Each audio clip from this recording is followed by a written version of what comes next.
আমার আজকের ব্লগে আমি আপনাদেরকে দেখাবো কক্সবাজারের বাজেটের মধ্যে কোন 5 স্টার হোটেলে আমরা থেকেছি, ফার্স্ট ডে আমরা কোথায় কোথায় খেয়েছি, খাবার দাবার কেমন ছিল এন্ড পুরো প্রথম দিনটা আমরা কি কি করেছি এসব কিছু নিয়ে সাজিয়েছি আমার আজকের ব্লগটা। আশা করছি আমার আজকের ব্লগটা দেখলে যারা কক্সবাজার যাবেন তারা অনেক বেশি ইনফরমেশন পাবেন এন্ড সবার কাছে অনেক বেশি ভালো লাগবে। আমি কিন্তু একদমই খাই না। একদমই খাও নাই? স্ন্যাক্স আমি একদমই পছন্দ করি না, শুরু করার আগে এরকম আর তোমরা তো কম বেশি সবাই জানো যে আমার ফুপিরা মানেই হচ্ছে ফান। ফুপিরা যেখানে থাকবে সেখানে কম বেশি এন্টারটেনমেন্ট চলতেই থাকবে।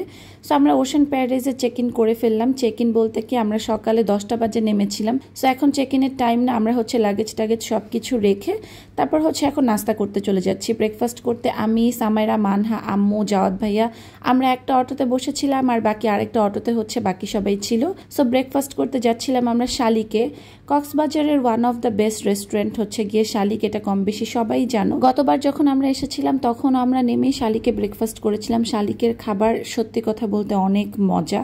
আর এখানে আসার আগে অমিয়া রেস্টুরেন্ট সম্পর্কে একটু রিসার্চ করে এসেছিল যে এবার কোথায় কোথায় খাবে, সব কিছু আমাদের প্ল্যানিং করা ছিল। আর তাছাড়া আমাদের ফুপিরা এখানে আসতেই থাকে, সো তারাও সবাই জানে এখানকার বেস্ট রেস্টুরেন্ট কোনটা, মেইন ব্রাঞ্চ কোথায় অ্যান্ড অলসো আমরা এখানে এসে শালিকের যা যা ব্রেকফাস্ট আইটেমের মধ্যে ছিল অলমোস্ট সব কিছু অর্ডার করেছি। পরোটা ছিল, নান ছিল, ডাল ভাজি, চিকেন স্যুপ, ডাল আলাদা করে নেওয়া হয়েছিল। যে যেভাবে ডিম পছন্দ করে সবার জন্য সেভাবেই নেওয়া হয়েছিল।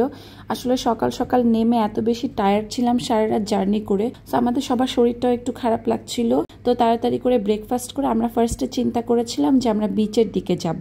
পরে আবার আমাদের প্ল্যান চেঞ্জ হয় যে বিচে না গিয়ে আমরা গিয়ে হোটেলে যাব, চেক ইন করে ড্রেস চেঞ্জ করে তারপর হচ্ছে আমরা বিচের দিকে যাব। সো এখানে সবাই ব্রেকফাস্ট করে নিল। শালিকের খাবার কিন্তু খুবই মজা। এখানে যারা আসবেন তারা একবার হলেও কিন্তু শালিকের খাবার ট্রাই করবেন। এখানকার চিকেন স্যুপটা, পরোটা, ডাল ভাজি, ডিম সবকিছুই মজা ছিল। আর চাটার কথা কি বলবো, চাটা তো এখানে আসলে অবশ্যই মিস করা যাবে না। শালিকের চা কিন্তু খুবই খুবই মজা। আর এত বড় জার্নি করে সে এক কাপ চা আসলে একদম পুরো একটা রিফ্রেশমেন্ট দেয়। আর এখানে চায়ের ভিডিও করছিলাম দেখে জাওয়াত ভাই আমাদের সাথে মজা নিচ্ছিল। আমাদের পেট খারাপ হবে, আমরা ভিডিও করে সবাইকে দেখাচ্ছি, এরকম আর কি। যাই হোক, ব্রেকফাস্ট শেষ করে সবাই হোটেলে ব্যাক করলাম। বিচে যাওয়ার কথা ছিল, যাইনি, সবার অনেক বেশি টায়ার্ড লাগছিল। বাচ্চারা নিজেদের মতো করে খেলছিল। আসলে ওশান প্যারাডাইস কিনা একদম নিজের বাসার মতো মনে হয় সত্যি কথা বলতে। আর জায়ান জাইফ এখানে আইসক্রিম নিয়ে দুষ্টুমি করছিল আর কি, একজন একজনের সাথে রাগারাগি করছিল। যাই হোক, চেক ইনের টাইম ছিল 2টা বাজে, বাট রুম টুম সব আগে থেকে যেহেতু বুকিং করা ছিল আমরা 12:30 1টার মধ্যে রুম পেয়ে যাই, কারণ রুম খালি হয়ে গিয়েছিল। জিনিয়া ফুপিরও একটা রুম পেয়ে যায়। আমাদের এখানে টোটাল 4টা রুম নেওয়া হয়েছিল। 2টা রুম পেয়েছি, 2টা রুম এখনো খালি হয়নি। যাই হোক, তোমাদেরকে ছোট একটা রুম ট্যুর দিয়ে দিই। এখানে একটা আলমারি ছিল যেখানের মধ্যে এক্সট্রা 2টা পিলো দেওয়া ছিল। তোমাদেরকে ওয়াশরুমটা দেখাই। ওয়াশরুমটা খুবই সুন্দর ছিল। এই ওশান প্যারাডাইজের সবকিছু আমার খুবই খুবই পছন্দ, এত সুন্দর নিট অ্যান্ড ক্লিন রাখে। আর এদের সার্ভিস আমার খুবই পছন্দ পার্সোনালি, সবকিছু মানে অন টাইমে হয়। এখানে আমাদের ওয়াশরুমটা খুবই নিট অ্যান্ড ক্লিন ছিল, মোটামুটি বড় একটা ওয়াশরুম ছিল। দেন এখানে হচ্ছে আমার ফেভারিট চা কফি কর্নার। এখানে চা কফির সাথে প্রতিদিন কমপ্লিমেন্টারি 2টা পানির বোতল পাওয়া যাবে, আর বাকি সব হচ্ছে টাকা দিয়ে কিনে খেতে হবে। সো এখন তোমাদেরকে একটু রুমটা দেখাই। রুমটা অনেক সুন্দর। এই যে বেডটা দেখতে পাচ্ছ, আমাদের রুমের ধরনটা ছিল সুপার ডিলাক্স রুম। আর সামেরা এসেই লাফালাফি শুরু করে দিল। আসলে বাচ্চাদের মধ্যে না কোনো টায়ার্ডনেস নাই।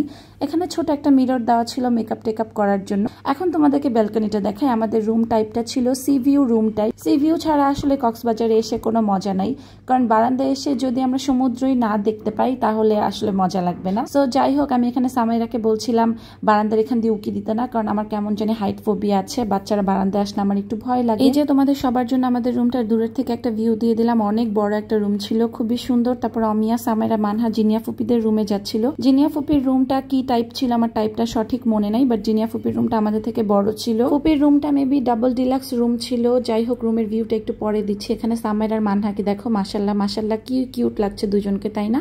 ওদেরকে কিন্তু মাশাল্লাহ বলতে একদমই ভুলবে না।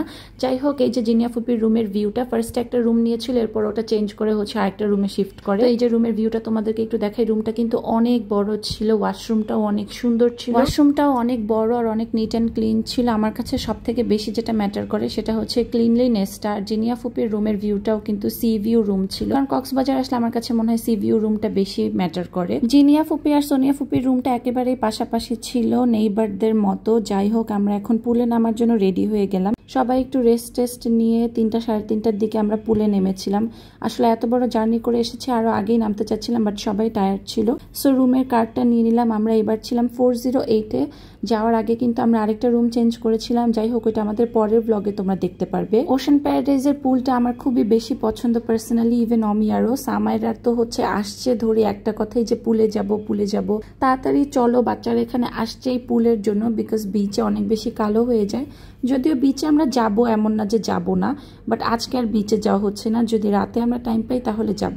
তো এখানে সবাই পুলে নেমে অনেক বেশি খুশি হচ্ছিল, স্পেশালি সামাইরা আর মানহা। ওরা যে আমাদেরকে সকাল থেকে কি পরিমাণ ডিস্টার্ব করেছে এটা আসলে বলে বোঝানো যাবে না। এখানে আমি অমিয়ার সুন্দর একটা ভিডিও করে দেওয়ার চেষ্টা করছিলাম। রুমে চেক ইন করার পর থেকে সামাইরা আর মানহা যে কি পরিমাণ দুষ্টুমি করেছে আর ডিস্টার্ব করেছে বলে বোঝানো যাবে না।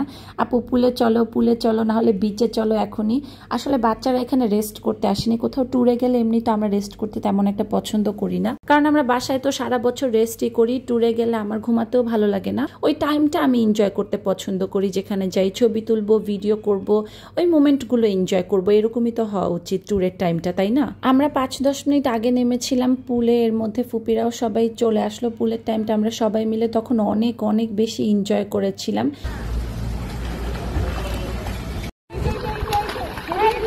হ্যাঁ, সাঁতার কাটো, অ্যাকশন পোজ।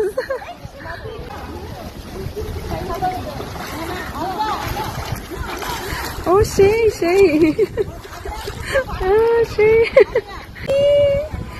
দেখি ফুপিরা সবাই এখানে সাঁতার কাটছিল। মালিহা জাইফকে নিয়ে খেলছিল, আর সনি ফুপি বারবারই বলছিল যদি বৃষ্টি হতো তাহলে অনেক ভালো হতো। দেখো আমাদের মনের ইচ্ছা মাশাল্লাহ কিভাবে পূরণ হয়। বলতেই এখানে বৃষ্টি নেমে গেল। পুল একে তো, আর উপর হচ্ছে বৃষ্টি। এত বেশি এনজয় করছিলাম, সবাই উঠে গিয়েছিল, আমরা এই কয়েকজনই লাস্টে বাকি ছিলাম।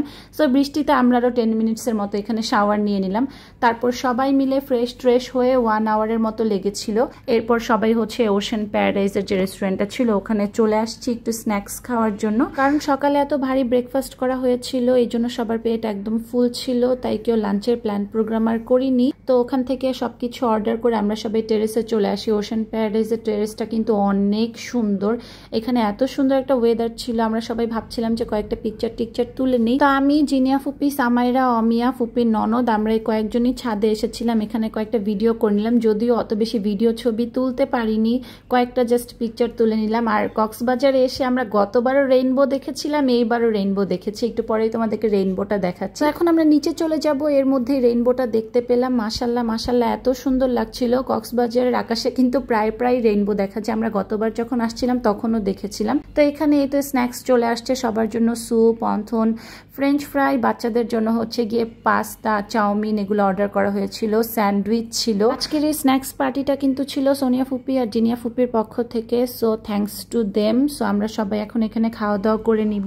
সবারই ক্ষুধা পেয়েছিল, কিন্তু আমার সামেরা কেন জানি কোথাও গিয়ে এক ফোঁটা কিচ্ছু খেতে পারেনি। সকালে ব্রেকফাস্টেও লিটারালি কিচ্ছু খায়নি, শুধু চা দিয়ে অল্প একটু পরোটা খেয়েছিল। এখানে এসে তো আরোই কিছু খায়নি।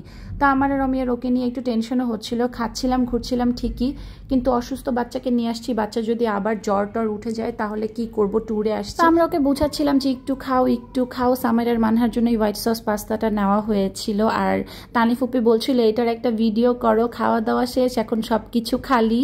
আমি কিন্তু একদমই খাই না, একদমই খাও নাই? স্ন্যাক্স আমি একদমই পছন্দ করি না। শুরু করার আগে এরকম 3টা রুটি খেয়েছি, শুধু এরকম 3টা রুটি খেয়েছে। তানি ফুপি আর একেবারেই কিছুই খায়নি, কিছুই খেতে পারিনি। ধরার আগে শেষ হয়ে গেল, একদম। এত কম স্ন্যাক্স অথচ এত বেশি বিল, আমি খেতেই পারলাম না। এটা কোনো কথা? না খেয়ে মনটাই খারাপ হয়ে গেছে জিনিয়া ফুপির। এই যে দেখো আমাদের সবার খাওয়া দাওয়া শেষ, সোনার বাংলাদেশ। এখন খাওয়া দাওয়া শেষ করে টেবিল একেবারেই খালি। এখানে সবাই আমরা একটু বসে গল্প করছিলাম আর আড্ডা দিচ্ছিলাম, আর তানি ফুপি আর সোনি ফুপি মিলে একটু মজা করছিল আর কি। আসলে কোথাও আসলে যদি একটু হাসাহাসি না হয় তাহলে পরিবেশটা অন্যরকম লাগে। যাই হোক, সন্ধ্যা পর্যন্ত সবকিছু মিলিয়ে খুব ভালো কেটেছে আলহামদুলিল্লাহ। পরের ব্লগে দেখাবো আমরা কোথায় ডিনার করেছি। আজকের ব্লগটা এই পর্যন্তই ছিল। আল্লাহ হাফেজ।